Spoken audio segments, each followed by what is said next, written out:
Let me start with this, VJ Husky. And I don't mean to do it because, he normally fills these airwaves. But Rich Davis's, I should say, San Francisco 49ers. Think it might be over for the 49ers. What do you make? Obviously, they lose to your Miami Dolphins. They have now lost 5 of 6 overall. Obviously, the Rams can clinch the NFC West this weekend. San Francisco eliminated from the playoffs. What is the future of this organization with Brock Purdy coming up on a new contract, a bunch of aging guys, a bunch of injuries? Your thoughts? I always tell people you have a 4-year real window to win the Super Bowl. Like the year that you realize you're one of the big dogs, you have a 4-year window. They got the 2 of them and was up in the fourth quarter in 2 of them. And both their quarterbacks missed throws in both of them in the fourth quarter. And Purdy missed 2. Now, albeit you might not want to block Chris Jones one-on-one late in the football game, but hell, I'm just a high school coach. I don't know anything. I'm on the low level here. But their window's closed. But it closed last year. That was their shot. If you can get the 2 out of 4, you got a shot, man. But then contracts, wear and tear, it's just really wear and tear. It takes a lot to play football, man. It just does. And covering the NFL for the first time in my life this year, I see it up close and personal. It's made me just develop such a much more respect for what they go through, even on the coaching staff. It weighs on you, man. And by year 4 or 5, if you hadn't gotten it done with the core of the great, you got all these pro ballers and all pro guys, and you got a franchise quarterback, and you got a great offensive coaching mind and things of that nature. When it doesn't happen, I'm with you. I think it's over. I don't know how much you reset, but, Trent, I'd probably call around, kick the tires on maybe getting Debo on and moving on some of these guys and starting over. I was going to say Christian McCaffrey going to be 29 years old next year. Trent Williams is obviously on the back end. You paid Brandon Ayuk. I am with you. I think it's over. I think that window is officially closed. What made you go this weekend, VJ? What made me go this weekend is I think it might be time and get the breaking news sound effect for this one, because I know everybody in here right now is going to go, what the hell did VJ just say? I think it's time, and makes me go home, that the Dolphins start to have some private questions this offseason about Tyreek Hill. Whoa. About Tyreek Hill. Yeah, it's been 3 years. Okay. 1,700 yards in 2 years, but Oos being on the shelf till week 8, from week 2 to week 8 this year, just really set everything back. Sure. Just really set everything back with this team. And now that everybody's just playing two top over top shell coverage now, we look at the bombs. Where are the bombs in the NFL this year really coming from, guys? The teams are just putting everything in front of them now, playing 2 top. Say Herbie's talked about it. Other people don't agree with it. Talking about Joel Klatt, who I love. I love Joel Klatt. He's spoken about it. But I think if I'm Miami, I start to say, okay, Waddle, good. We got young core, Chop Robinson. Oos is the guy. Cool. We're good in a lot of places, but we might want to have some private conversations to see what we might want. It's not to say you're going to move him, but I do think if you have an idea to move him, it's this or do not wait. Go in on it now. Go ahead and just say, hey, look, we're going to get you to a contender. I'd maybe call the Chargers. I'd kick the can around there, get Justin Herbert a deep threat, big time target. But, yeah, I think it might be time to have some discussions about Tyreek if I'm the Dolphins. Tyreek with 5 catches for under 70 yards the last 2 weeks. Win over San Francisco on Sunday, and the loss at Houston last week. Things that can make you go, I got to say, VJ, I kind of feel like Sean McVay has gone from not overrated, but like you remember when he first came in, he's so young, he's so different. I feel like he's kind of gotten a little bit underrated, right? Because you make that Super Bowl run early, then you win the Super Bowl. What we remember, it was an all-star team. You paid all the big names. You pushed all the chips. Yeah, they pushed all the chips in. Odell, Von Miller, Matt Stafford. Look at this team, which obviously can clinch the NFC West this weekend with a win over Arizona at home.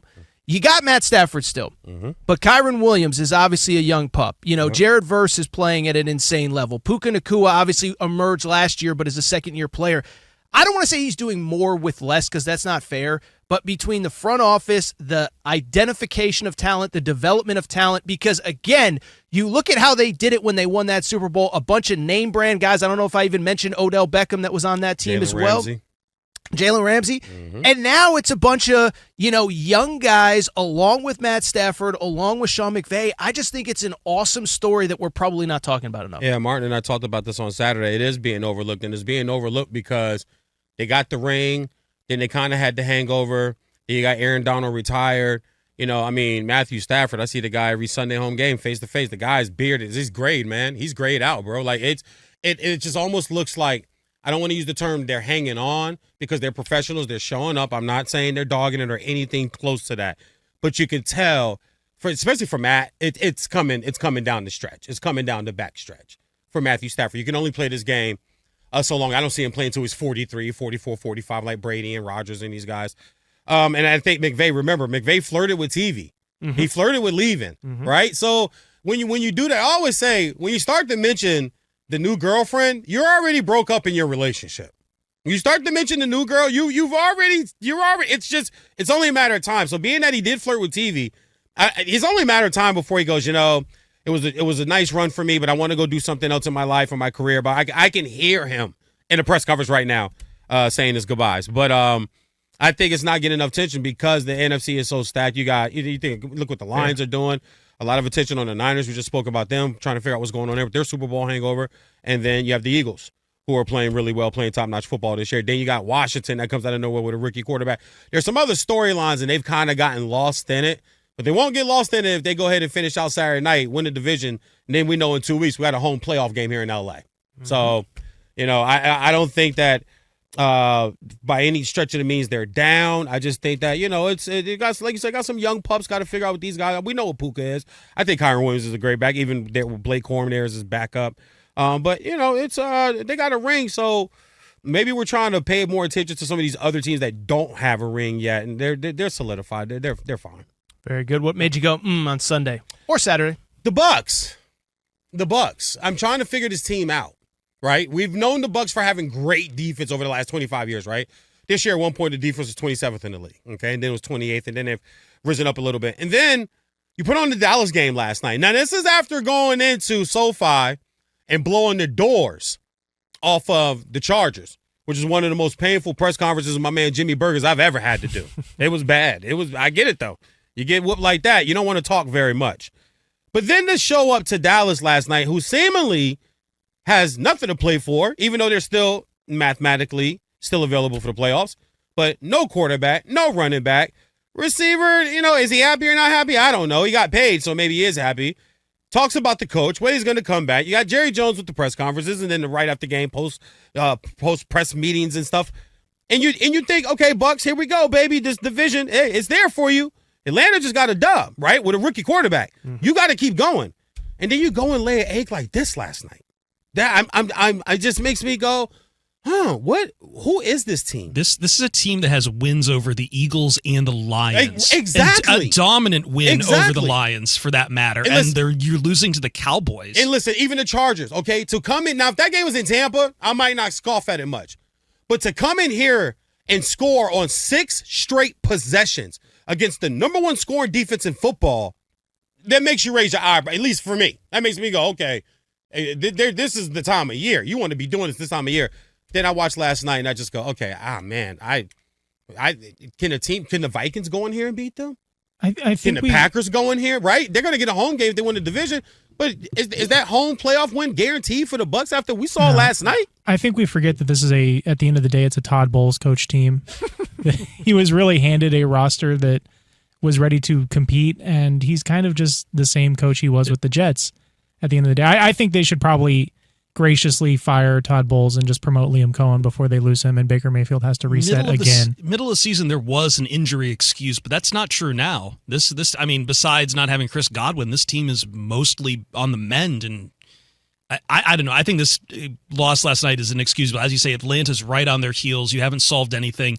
Before this game, you had people saying this is a team nobody wants to see in the playoffs. Now, just a week ago, I don't know, Chris, man. Just less than a week ago, the talk was, wow, do you really want to have to go play the Bucs, or do you want the Bucs to? Now, let's not forget, the Bucs going to Detroit last year in the playoffs, and they're right there. They're feisty. They're right there with them. They're fighting in that. They have that game. It's right there. It's a coin flip, right? But Detroit's got, it's got more guys, got more X's, got more Jimmys and Joes. It's not always about the X's and O's. Sometimes it's about just the better players on the football field. And right now, I have no idea just where this team is and what they are. So that was something yesterday that made me go home. I'll be quick on this last one, make you go, It was a team that we were just talking about, the Atlanta Falcons. Makes me go, Really? What the heck were you doing waiting to put in Michael Penix? Kirk Cousins last 5 weeks before this week. I'm doing the math in my head. What is it? It is one touchdown, 9 interceptions. Yeah. And, you drafted Michael Penix. I know you didn't want to have to use him this year, but he was also 24 years old and ready to play this year. And so I had no problem with them when they drafted him, but also you knew you were signing a 35-year-old off of Achilles surgery. I just think, and to your point, it might cost them the division because they're tied with Tampa right now. Mm-hmm. Obviously, they have to play. They, being the Atlanta Falcons, have to go to Washington this weekend. And all of a sudden, it's like nothing's guaranteed, and you kind of wasted the whole year. We got to see what Penix does, but he was awesome yesterday. Kirk Cousins has been bad for a while, and it makes me go, what took so long, fellas? Well, two things. The first one's easy. What took so long, number one, is the $100 million guarantee that you're paying. Okay, but we take that off the table. That's low-hanging fruit. I also think that you still have a shot at the division, and you're going to put a rookie in. I think that rubs it. And listen, I have it on good accord. I don't have sources. I hate that word. But I know a lot of people that I talk to and that I trust. And this locker room is split on that decision. Interesting. Okay. This locker room is very split on this decision.